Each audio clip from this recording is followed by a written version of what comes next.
Bonjour à tous, merci d'être présents aujourd'hui, ce soir. Voilà, je vois que il y a pas mal, il y a des gens qui parlent français, mais s'il y aura des étrangers, il y a toujours le sous-titrage en bas en anglais, l'introduction. Donc ça, normalement, ça marche très bien. Et si vous voulez après l'exposé de poser les questions dans le chat, donc de toute façon, ça va être traduit pour ceux qui parlent pas français. Donc, je pense que tout le monde me connaît ici pour l'instant, mais quand même, je vais me présenter. Je m'appelle Véronique Rebaud. Ça fait 30 ans, j'enseigne au piano. Oui, j'ai commencé très très tôt. J'ai enseigné le piano dans 3 pays différents, Russie, Allemagne, France. Euh, En France, je travaille avec tous les niveaux possibles, professionnels, pas professionnels, amateurs, les petits, les enfants, adolescents, les professeurs. Donc, tout ce qui est possible d'imaginer, c'est c'est mon travail. Depuis 13 ans, je suis en France. Et pourquoi, en fait, aujourd'hui, on a décidé de faire ce genre des cours, des petits partages autour des sujets pédagogiques. Parce que de plus en plus, je lis dans les commentaires sur YouTube, quand je travaille avec les étudiants, j'entends toujours la même question. Et comment on travaille sur un morceau de musique. C'est pas forcément sur ce morceau. J'ai pris cet exemple parce que je trouve que pour tous les niveaux qu'on peut avoir, en fait, ce morceau est universel. Donc, le roman sans parole, que je vais jouer tout à l'heure, et après je vais faire un exposé sur ce morceau. En fait, c'est très simple à apprendre. Très simple à apprendre, c'est très clair pour tous les niveaux, et pour professionnels et pas professionnels. Donc, c'est pour ça, sur cet exemple, je vais expliquer d'autres choses qui sont beaucoup plus importantes, notamment la structure du travail. Parce que je vois que même les étudiants au conservatoire qui semblent d'être professionnels, ils posent toujours cette question. Et on commence par quelle étape et pourquoi cette étape doit être avant et l'autre après? Pourquoi ne pas renverser? Eh ben non, parce que il y a quand même une logique et notre but c'est toujours de voir les meilleurs résultats le plus vite possible. Et donc si on renverse les étapes, ça veut dire qu'on va perdre des semaines pour rien. Parce que de toute façon, on ne peut pas tricher et on ne peut pas réinventer le vélo. Donc tout est déjà programmé depuis des siècles. Donc, euh, qu'est-ce que je peux vous dire? Juste pour les détails intéressants, parce que à chaque fois quand je lis ça, ça me touche. Mendelssohn, Félix Mendelssohn, il est né 1809. C'était une très belle époque. Regardez, Chopin, il est né 1810, Schumann 1810, Liszt 1811 et Schubert quelques années plus tôt. Donc ça, c'est vraiment l'essentiel, l'époque le plus je ne peux pas dire le plus riche, mais quand même très riche au niveau de lyrisme, romantisme, tout ce qui est lié avec les émotions. Malheureusement, ils sont tous, sauf Liszt, ils sont vécus pas beaucoup, mais c'était l'époque. Hein. Il n'y avait pas d'antibiotiques, etc. Bref, mais ce que je veux dire, c'est que euh, Mendelssohn, il a composé 48 romans sans parole. Juste pour savoir combien, parce que très souvent j'entends cette question, combien? 48. Donc toute la vie, il a passé, et à chaque fois, il composait un cordeau, et un cordeau, et un cordeau, et du coup, c'est 48. Donc, juste pour dire quelque chose. Donc, je vais couper les micros tout de suite, oui, parce que, regardez, quand je vais jouer et après expliquer, c'est mieux de ne pas poser de questions. Après avoir fait cet exposé, je ne sais pas combien ça va durer, mais je pense que 30, 35, peut-être 40 minutes, ça dépend qu'est-ce que je vais vous raconter. Je vais essayer d'être courte, parce que ça, c'est mon problème. Je démarre et après, je peux parler beaucoup. Et après, on va réactiver les micros et on va faire un petit échange. Si vous avez des questions, vous pouvez les poser. Et dans le chat et directement. Donc, quand on commence le travail sur un morceau, il faut toujours regarder le titre. Dans le titre, il y a déjà 80-85%, 90 peut-être plus, mais presque toute l'information qui nous aide en fait. Comment on doit jouer ce morceau. Romance, ça veut dire que c'est un genre plutôt vocal. Vocal, ça veut dire qu'on doit toujours penser à présenter la mélodie mieux que l'accompagnement. Ça, c'est sûr. Donc, je pense que vous savez, vous connaissez certainement qu'il y a deux genres de la musique, polyphonique et homophone. Donc, le polyphonique, si on joue un prélude de Bach, par exemple, oui, c'est beau, c'est très harmonieux, c'est très musical, on peut dire aussi un peu romantique, mais quand même, on entend qu'il y a une petite espèce de graine qui se développe, donc ça s'appelle le monothématisme, ça veut dire qu'il y a un petit détail et à chaque fois, on tourne à côté de ce petit élément. Il n'y a pas de conflit, il n'y a pas de contraste, il n'y a pas de comparaison, tout est harmonieux et tout est en fait de la même famille. Si on prend la musique homophone, c'est tout de suite un autre monde. Ça veut dire qu'il y a la main droite qui est très mélodique, donc qui est on avance. Il y a la main gauche qui représente l'accompagnement. Voilà. Et donc, qu'est-ce qui est de très difficile dans cette musique? En fait, le fait qu'on a un instrument qui fait partie du groupe des percussions. Des percussions, ça veut dire que quand on prend un son, on frappe. On frappe et justement pour ce genre de morceau, c'est horrible parce qu'on ne doit pas frapper. Il faut que la mélodie chante comme si ça a été joué par exemple au violon ou comme si ça a été interprété par une chanteuse ou un chanteur. Donc il n'y a pas de coupure, il n'y a pas de moment quand ça brise, quand ça coupe. Et qu'est-ce qu'on va faire? Eh ben justement, il faut penser toujours à notre bel canto. Bel canto, c'est le mot italien qui dit que la mélodie doit imiter le chant d'un vocaliste. Romance sans parole. Donc, qu'est-ce qu'on imagine tout de suite? On imagine, on est à Venise. Il y a un monsieur qui conduit la ondolière, voilà, c'est celui qui chante et qui conduit cette barque. Voilà, c'est très romantique. Je pense que tout le monde était déjà en Venise. Pourquoi c'est très important pour comprendre? Parce que cette barque, on va dire, c'est quelque chose qui bouge, qui balance. Il y a toujours des vagues. Donc, tous ces mouvements des vagues, c'était présenté par la main gauche. Donc, si on compare avec un autre morceau, ça fait lien tout de suite avec tous les nocturnes de Chopin. Je ne sais pas, le plus banal et ridicule comme exemple, mais tout le monde connaît bien sûr Do dièse mineur. Voilà, et vous voyez que la main gauche, elle est en train de faire un truc simple, pittoresque, voilà. Il y a un lac, fleuve, tout ce que vous voulez, voilà, petite coupe, l'amoureux, machin. Mais la main gauche, elle est en train d'écrire, de créer une scène qui est toujours avec la nature. La même chose se passe dans les romans sans parole. Donc, pourquoi je dis tout ça? Parce que la première étape, c'est l'étape de travailler sur les mains séparées. Et même si quelqu'un qui est très professionnel, par exemple, et qui dit c'est n'importe quoi, je joue déjà dès le début jusqu'à la fin, toutes les partitions possibles, et c'est pas la peine de me préparer, je déchiffre tout de suite avec deux mains, à quoi ça sert? Eh ben, ça sert pour que chaque main soit autonome quand on va jouer deux mains ensemble.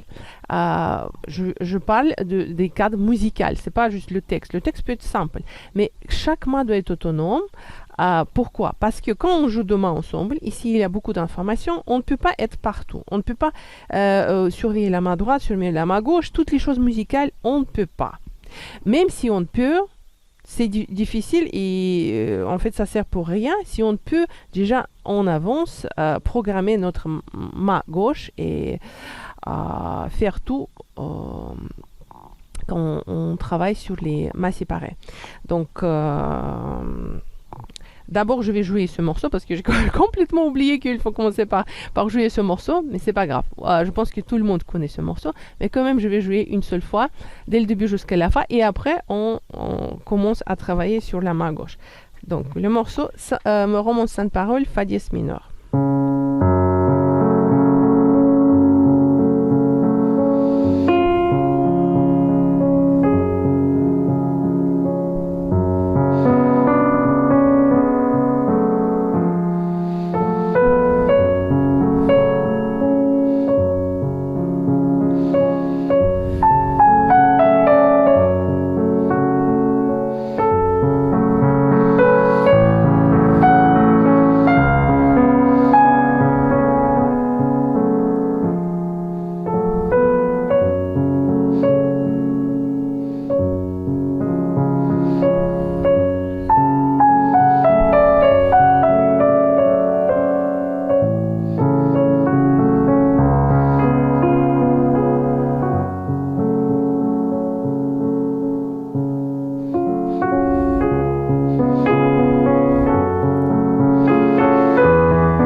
Voilà, ça c'est un morceau qui est très très connu, très joli, très mélodique et très...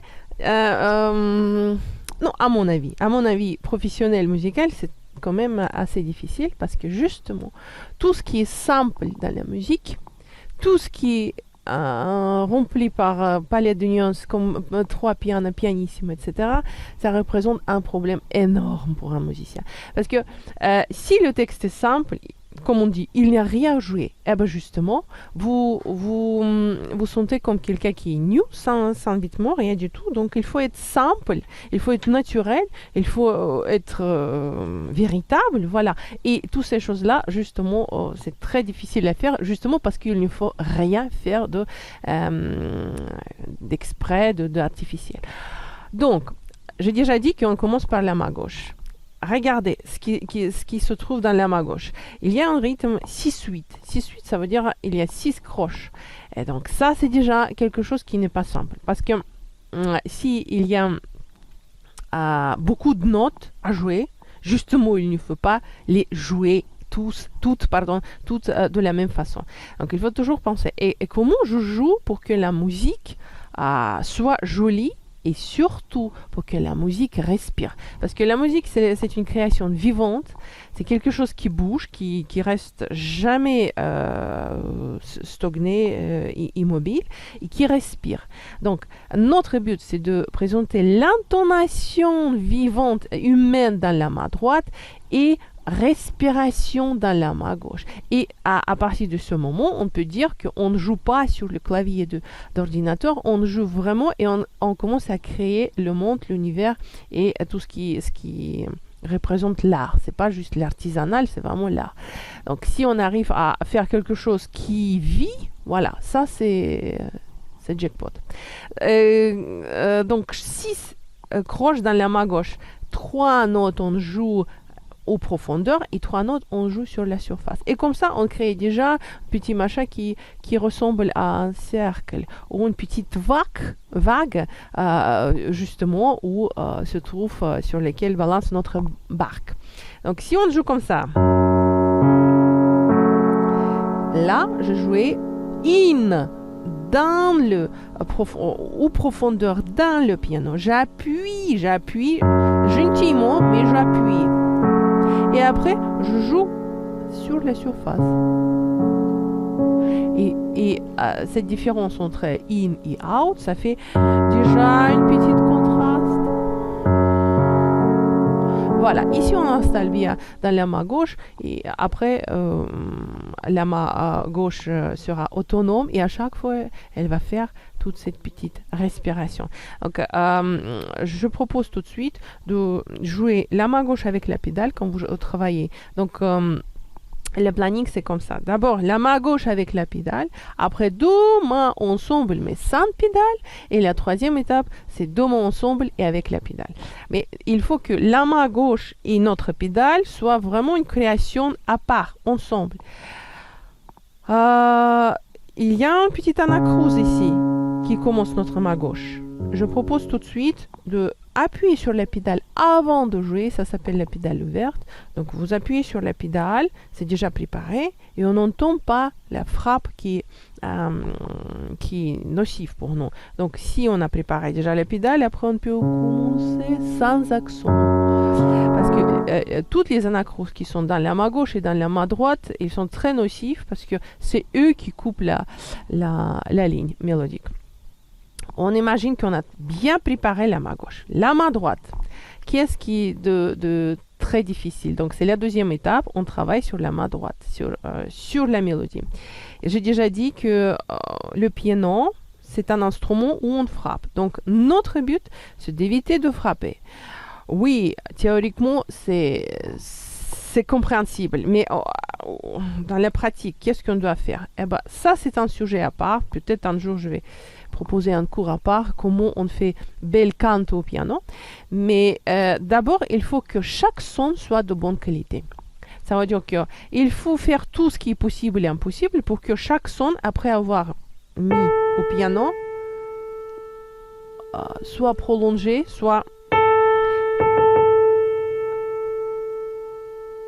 pour qu'il vibre plus de temps possible. Donc, c'est pas hop, coupe. On prend le son et on essaie de sentir le schéma qui commence au bout du doigt, qui passe par le poignet, après jusque le coude et après vient dans la salle. Ici, on installe chaque son avec ces petits moments circulaires. On ressent à chaque fois notre coude. Ça, c'est très important. Dans ce cas-là, chaque son vibre. Quand on a bien installé chaque son, là, je ne sais pas si, do, mais ce sont les sons solitaires. Après, il faut qu'on tresse, on fait une tresse avec tous ces petites fils de soie de très bonne qualité et on fait l'intonation. Et après, on fait les gâteaux avec tous les sons qui vibrent. Voilà. Mais à chaque fois, je pense à ma main qui me navigue vers la salle. Voilà, si on est cousu comme ça, si on est collé, il n'y a pas de liberté corporelle, il n'y aura rien de bien. Le problème dans ce morceau, le problème qu'on voit dans la main droite, c'est le problème qui s'appelle le double échappement. Ça veut dire quoi? Ça veut dire qu'il y a un seul son, une seule note qui doit être jouée 1, 2, 3, 4, 5, 6 fois. 6 fois on joue do dièse. 1, 2, 3, 4 parce que c'est lié, 5 et 6. Eh ben ça c'est quelque chose qui est extrêmement dur. Pourquoi? Parce que normalement si on joue d'une façon normale comme ça,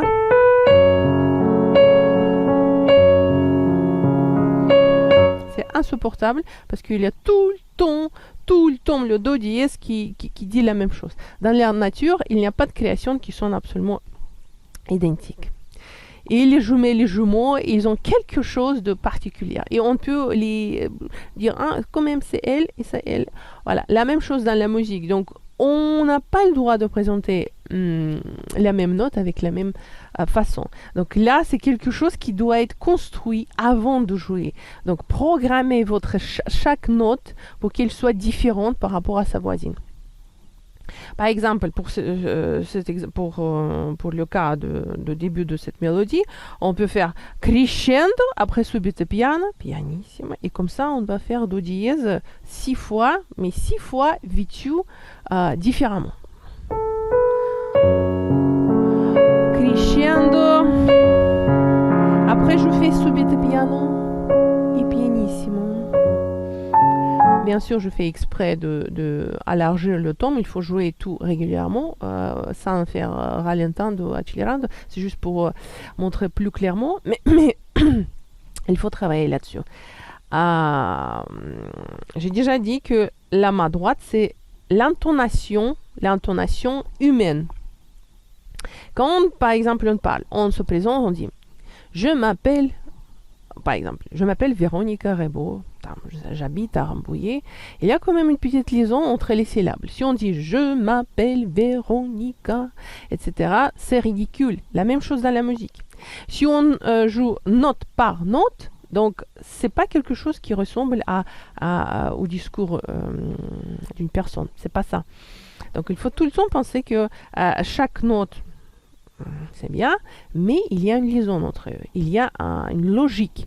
Et la logique de la mélodie, je ne sais pas est-ce que c'est... Bref, c'est le triangle d'or, comme on dit, comme on appelle en Russie, c'est le triangle d'or. C'est quelque chose qui est toujours programmé de commencer par pianissimo, après on développe, on va vers le sommet et après on descend. Donc, à chaque fois qu'on commence une mélodie, il faut penser qu'on joue un triangle ou un cercle. De toute façon, et début et la fin, on joue très doucement. Et au milieu, on fait une petite culmination. Si par exemple, je joue, je ne sais pas, quelque chose au milieu qui commence avec...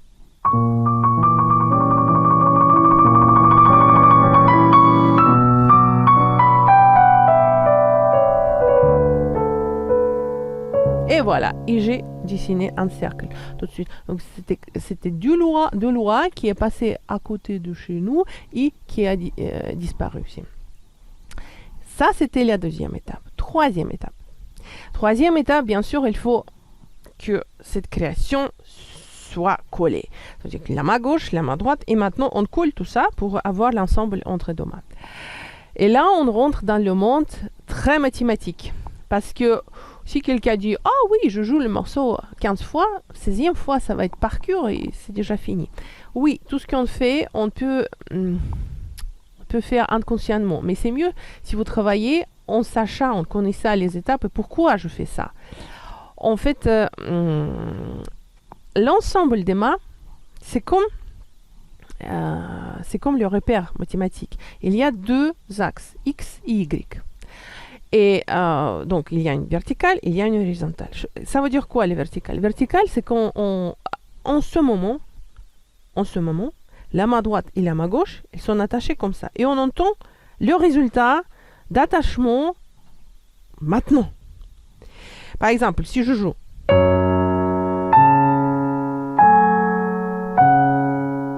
Voilà, chaque croche est liée avec sa voisine verticalement. Donc on entend cet ensemble. Mais si on laisse l'ensemble de mains que sur cette étape, qu'est-ce qui va se passer? C'est complètement insensé parce qu'il n'y a pas ni passé ni futur.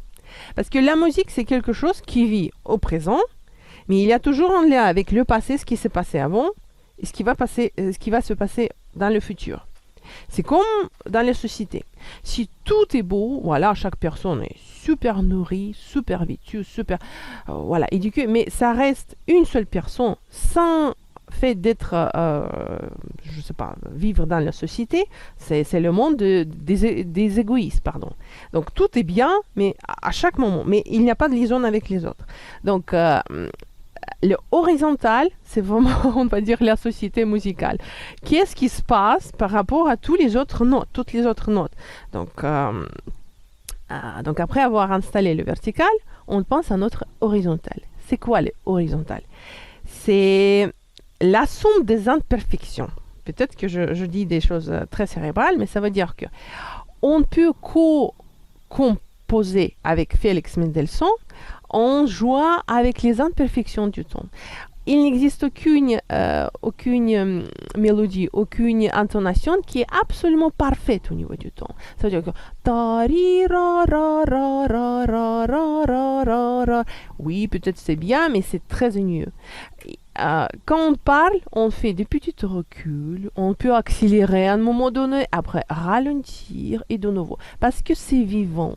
Il n'y a pas d'exactitude exactement note par note qui est installée dans le ton parfait. C'est pas possible. C'est vraiment tout le temps un peu improvisé. Mais chaque improvisation, c'est un truc préparé. Il n'existe qu'une improvisation qui est née maintenant et voilà, c'est génial. Non, chaque improvisation, c'est la somme de la programmation en fait. Non, ça dépend aussi de votre expérience.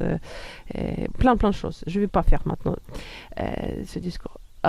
Donc, ça veut dire que, imagine, quand on joue par exemple la deuxième partie qui commence comme ça.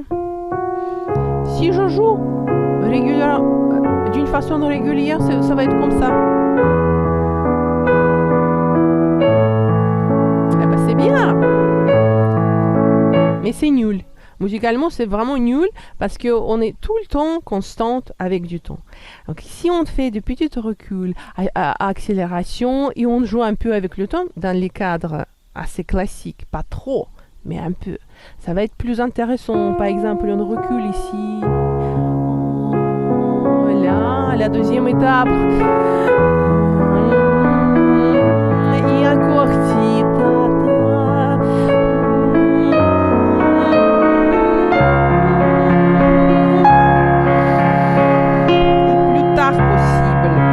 Donc j'ai fait des petites libertés agogiques, mais ça permet de enrichir notre palette des nuances et des détails musicaux. Donc, vertical, horizontal.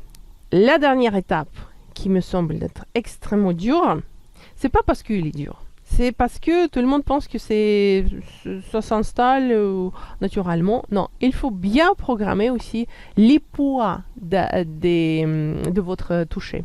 Poids, ça veut dire que, pour être plus clair possible, imaginez que vous êtes en train de faire une photo. Donc vous dites, ok, je veux que cette personne soit nette et cette personne se trouve dans le parc. Donc je regarde, je vais faire une photo, les arbres, je ne sais pas quoi, les petits chiens qui se promènent à côté, je ne sais pas, les gens qui sont à côté, et ils doivent être flous, et cette fille, ou je ne sais pas, ce garçon doit être clair. Donc qu'est-ce qu'on fait? Donc l'objet, c'est cette personne, et tout le reste, c'est le flou. Alors, normalement, si c'est un appareil qui est très professionnel, cet appareil fait le flou joliment. Vraiment, ça reste un flou, mais joli. Pourquoi je dis ça? Parce que dans le morceau de la musique romantique, il y a toujours la main droite qui reste nette et la main gauche qui représente ce flou qui est magnifique, mais quand même ça reste le flou. Donc c'est quelque chose qui est à l'ombre. Et comment on fait? Comment on fait ça? C'est pas tout de suite comme ça. C'est vraiment la programmation des poids des touchés. La main droite, comme si vous vous souvenez, j'ai déjà un peu dit par rapport à 6 croches dans la main gauche, quand on joue 3 croches très profondément et 3 croches sur la surface, et bien la même chose, il faut installer entre deux mains. Ça veut dire que la main droite, elle va rester plutôt en profondeur, et la main gauche, même si on a installé cette petite contraste, elle reste quand même sur la surface, parce que c'est ça le flou de notre photo, etc. Et donc si on a bien travaillé là-dessus, ça va être super joli, super beau, ça va être magnifique, parce que ça va être volumineux. C'est comme quelque chose en 3D, voilà, quelque chose qui n'est pas plat. C'est ça ce qu'on cherche. Voilà. Le problème, c'est que pour chaque étape, je peux parler des heures, on ne va pas faire ça. Peut-être un jour, je vais vraiment présenter chaque cours pour chaque étape, parce qu'il faut donner beaucoup d'exemples. Aujourd'hui, c'est juste pour vous donner les petites graines pour réfléchir. Et la dernière étape, qui est absolument indispensable, mais malheureusement, on travaille avec les étudiants, je vois de plus en plus laxisme au niveau de d'éducation au conservatoire. Non, c'est pas grave, on doit jouer avec les partitions. Ça, je trouve, c'est presque criminel, parce que s'il s'agit de quelqu'un qui est très âgé, et ce que je vois, voilà, je vois Henriette ici en ligne, je voulais vous féliciter de tout mon cœur, parce que vous êtes un exemple extraordinaire pour votre âge, vous faites toujours par cœur, c'est vraiment quelque chose qui est absolument, je pense que ce sont les gens d'une autre époque, parce que justement, si on va dire, si les élèves qui ne sont pas très jeunes, ils arrivent à mémoriser, donc soit c'est une autre culture, soit c'est la volonté, soit c'est vraiment, je ne sais pas, c'est la pratique quotidienne. Donc il faut tout le temps mémoriser quelque chose, une chanson, une poésie, prière, musique, tout ce que vous voulez, mais il faut que le cerveau travaille tout le temps au niveau de la mémorisation, parce que si le cerveau travaille bien, le reste du corps normalement il travaille bien. Mais malheureusement, avec les étudiants qui ont 14-18 ans, je vois qu'il y a beaucoup d'efforts pour mémoriser, parce que c'est pas installé comme quelque chose qui est habituel. Il faut mémoriser. Donc pour bien mémoriser, c'est sûr qu'il y a une technique. Il faut bien partager le morceau partie par partie, jamais jouer dès le début jusqu'à la fin 12-18 fois, et voilà, et un jour je vais jouer. Oui, vous allez jouer un jour par cœur, c'est sûr, mais ça va être juste la mémoire tactile, tout ce qui est au niveau de toucher. C'est comme un aveugle qui se promène, qui touche, il sait, ah oui, ça c'est le commode, ça c'est le télé, c'est bien, mais il faut bien analyser ce que je fais, parce que si vous n'avez pas analysé votre texte, c'est sûr que un jour ils vont trahir. Ils vont trahir, parce que c'est pas les créations qui sont parfaites. De toute façon, vous allez faire des accidents si vous faites confiance à tout ce qu'il m'a mémorisé. Donc voilà. Donc par cœur, c'est quelque chose qui est vraiment très très très indispensable. Et je peux vous dire pourquoi. Parce que si on parle de vraiment de l'art, c'est pas juste voilà, je passe un examen au conservatoire et c'est tout. Pour commencer à créer quelque chose de votre part, vous devez être dans un autre monde. Pour moi, les partitions, ça fait partie du monde matériel.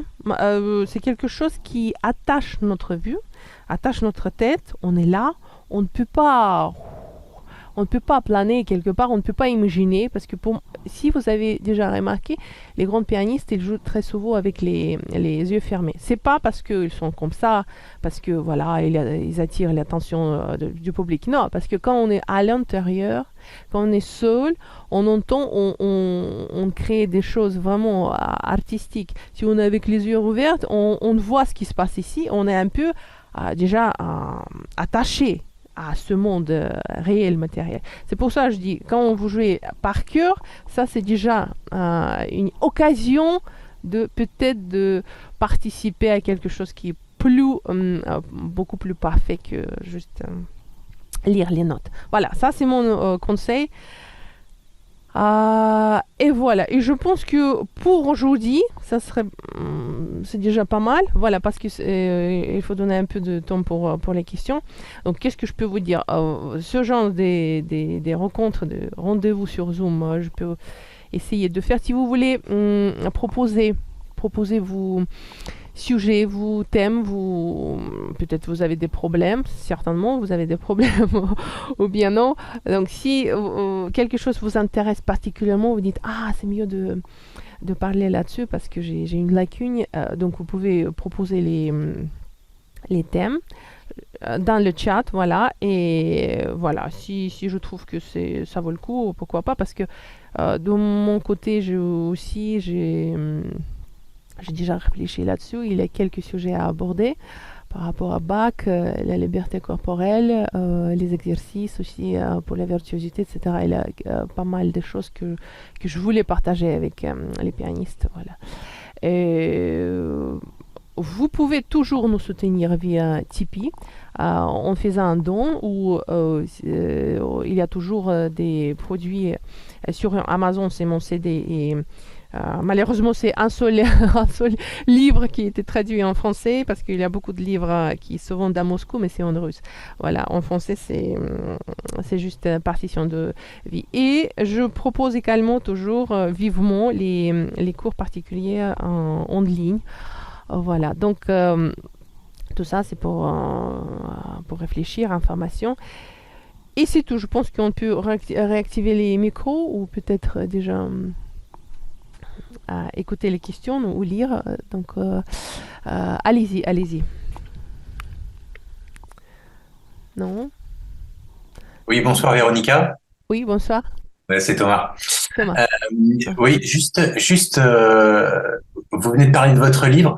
Vous pouvez le présenter succinctement. Vous pouvez nous dire quel a été votre projet au travers de ce livre, ce que vous avez écrit. Oh, c'était juste, je pense que c'était le premier livre. Vous savez, il y a autant que. Non, en fait, c'est les fictions, oui. Ça, c'est trois histoires qu'il y a avec musique, toujours avec la musique. Voilà, Mhm. voilà. Mais c'est très romantique, en fait. Ça, c'était le premier livre qui était.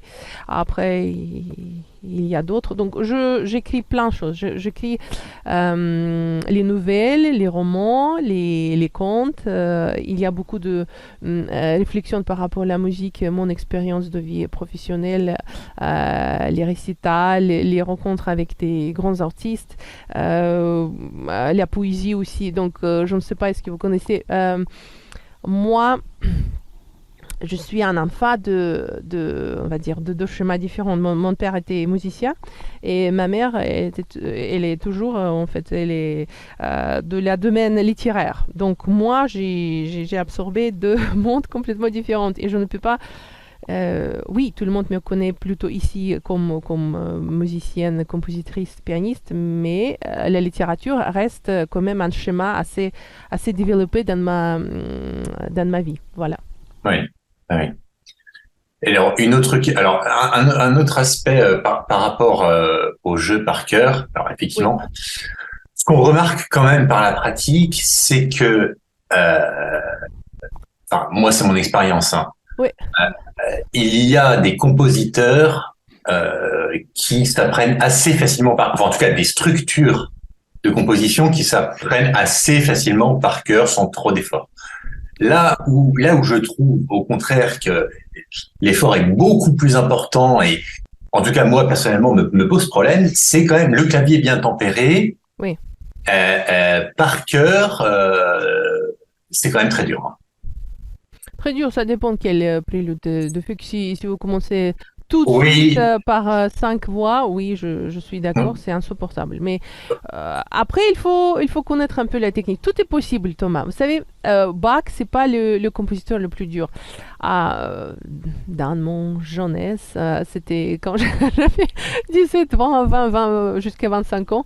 Voilà, il y avait beaucoup, beaucoup de programmes vraiment de la musique contemporaine et ça, c'est quelque chose. Ça, c'est vraiment une viole, une vraie viole je me sentais toujours je sais pas, quelqu'un se moque de moi ou quoi, qu'est-ce qui se passe? Mais comme c'était parti, ça faisait toujours partie d'un répertoire qui était super à la mode. Et donc, vous savez, les agences, ils disent, voilà, il faut jouer ça, tout ça. Donc, de toute façon, tu dois jouer. Et tu dois jouer parce qu'à Moscou, on joue très rarement avec les partitions. Donc, comment vous préparez le morceau contemporain? Vraiment quelque chose qui est voilà, de ce genre, par cœur, surtout si c'est avec un orchestre. Vous savez, j'ai trouvé à l'époque, j'ai trouvé une astuce, je sais pas si c'est mon truc. Il faut toujours faire une confiance à la mémoire. Il y a plein de mémoires chez nous, tactiles, visuels, associatifs, auditifs, bien sûr, abstraites, etc. Et là, c'est plutôt tout ce qui concerne des choses associatives. Par exemple, Tchakon de Goubaïdoulina. Bon courage pour apprendre ça par cœur, mais j'ai fait ça et j'ai eu plein de prestations avec ce morceau. Moi, comme un enfant, j'ai fait une petite programmation. Ah, cet accord, à quoi ça ressemble? Ah, c'est plutôt ça. Donc, vous faites, on va dire, une palette de dessins dans les yeux. Je ne sais pas est-ce que je suis claire ou pas, mais on s'attache toujours. Ah, c'est quelque chose qui est très étroit. Ça, c'est dissonance, tac, tac, tac. Ça commence ici. Les angles d'attaque au niveau des mains. Physiquement, est-ce que je suis large? Je suis prêt? Et on trouve des astuces pour apprendre par cœur. Après avoir appris quelque chose par cœur dans ce genre de la musique, vous commencez à vous régaler. C'est bizarre de dire ça, mais franchement, dans chaque musique, on peut avoir du plaisir. Et vraiment, la musique contemporaine, par exemple, c'est quelque chose où vous pouvez être tellement libre, tellement à l'aise avec ça, à partir du moment quand vous jouez par cœur. Voilà. Par rapport à Bach, je peux vous donner un conseil, bien sûr. C'est toujours, il faut jouer, par exemple, nous fa dièse mineur, je ne sais pas si on joue comme ça.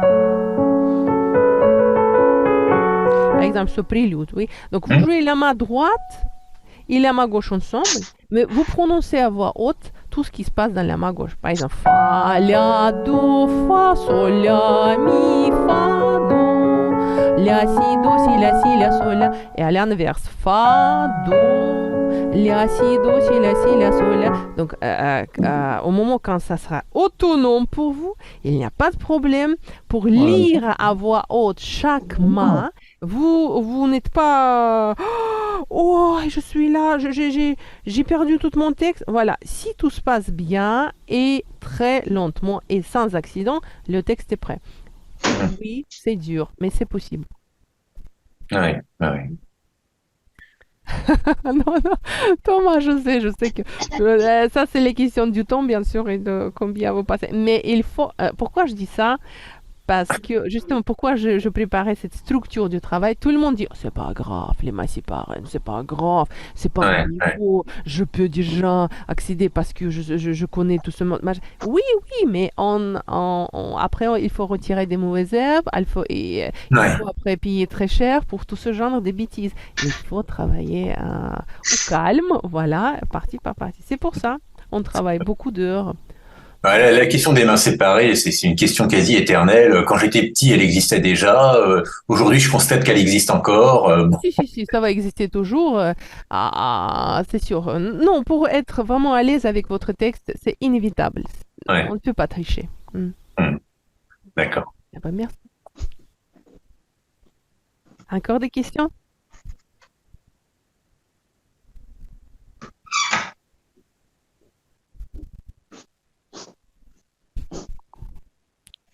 Non? Bah, merci en tout cas. Si vous n'avez pas de questions, c'est pas grave. C'est pas grave. De toute façon, merci pour votre attention.